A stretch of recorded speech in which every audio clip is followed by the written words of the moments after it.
করবো ভাই, করে ব্রেক করলে করে যাবি। করবে না।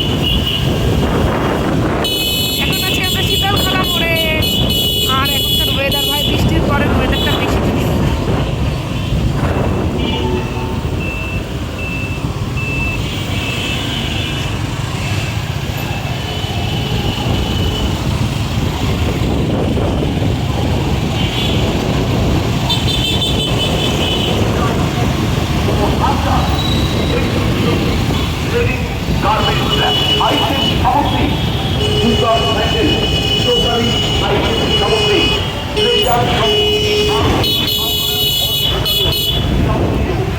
এই ম্যাক্সিমাম অ্যাক্সিডেন্টগুলো হয় অটোরিকশা আর অটোগুলোর জন্য ভাই। মানে কীভাবে চালায়,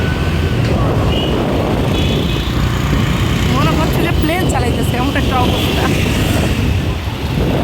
এই রাস্তার মধ্যে এতগুলো স্পিড ব্রেকার ভাই, পুরো বরিশালে এতগুলো নাই নাকি? ফালতু রাস্তা।